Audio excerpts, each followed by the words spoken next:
నా పేరు రావి మురళీమోహన్ అండి. మా నాన్నగారు రావి సుధాకరు, మా అమ్మగారు రావి సామ్రాజ్యం.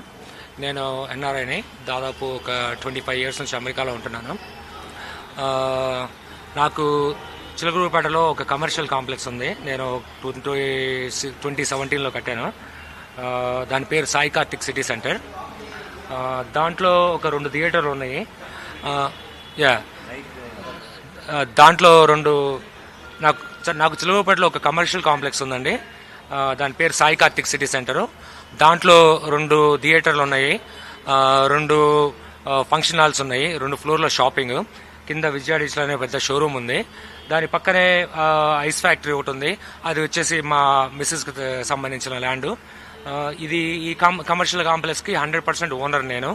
సో అయితే ఈ కొన్ని సంవత్సరాల క్రితం మా నాన్నకి అక్కడ కొంతమంది లోకల్ టీడీపీ నాయకులకి మధ్య కొంత ఫైనాన్షియల్ డిస్ప్యూట్, అప్పుల విషయంలో ఏ గొడవలు ఉన్నాయి.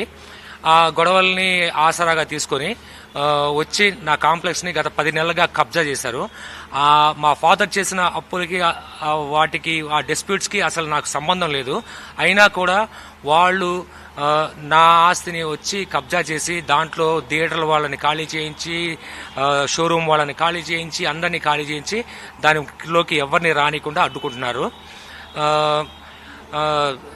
ఏమైనా ఆస్తులు గొడవలు ఉంటే కనుక న్యాయస్థానానికి వెళ్ళాలి, లేదు అంటే కనుక నలుగురితో చర్చించుకొని పరిష్కరించుకోవాలి.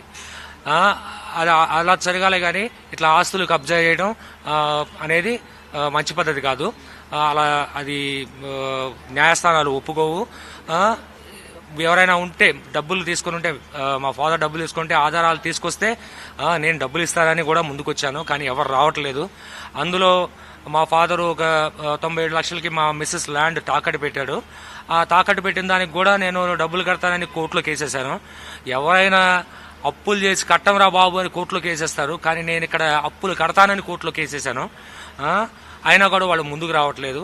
వాళ్ళకి ఈ తెలుగుదేశం పార్టీ అనుచరులకి, పుల్లారావు గారి అనుచరులకి, వాళ్ళందరికీ నా ఆస్తి కొట్టేయాలి అనే దాని మీద ఫోకస్తో నన్ను ఊళ్ళోకి రానివ్వకుండా, వస్తే గంజాయి కేసులు పెట్టి అరెస్ట్ చేస్తామని బెదిరిస్తున్నారు.